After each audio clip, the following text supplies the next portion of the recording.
In today's video, we make Star Wars Imperial wargaming terrain out of trash from the recycling bin and other inexpensive materials.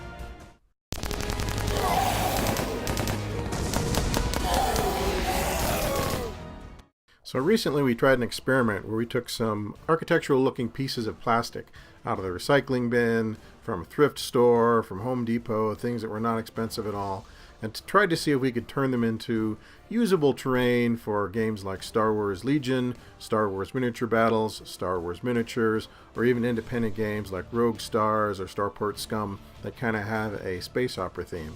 So we're not expert modelers, we're just a couple of people sort of mucking about. But anyway, take a look and maybe you'll get some ideas that you can use for building your own inexpensive terrain. Okay, so these are a pair of electrical outlet or switch boxes that we got at Home Depot. They're about $4 a piece. And we're going to try to turn them into a pair of Imperial bunkers or maybe administrative buildings.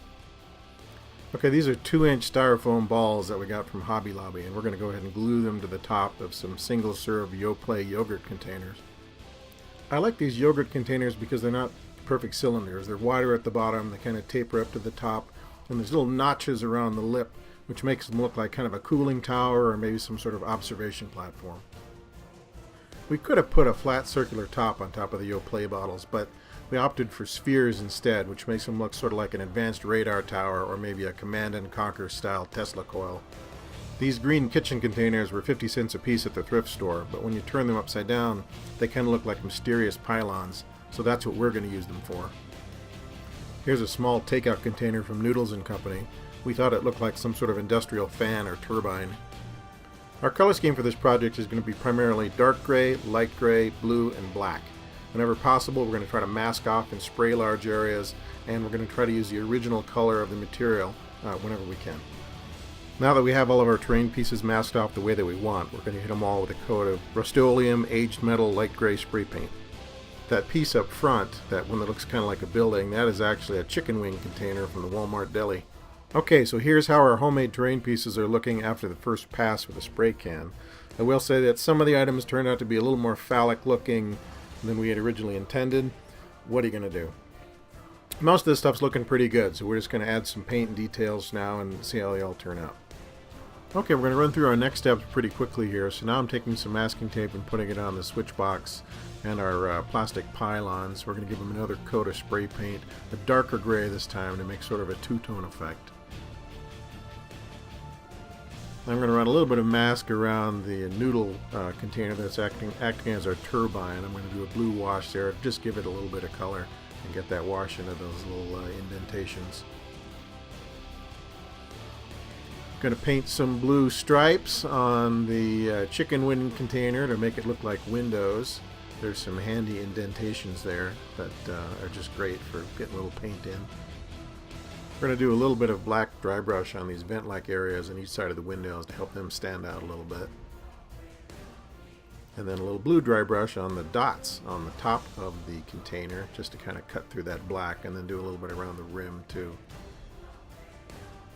Peel off the mask for the switch boxes.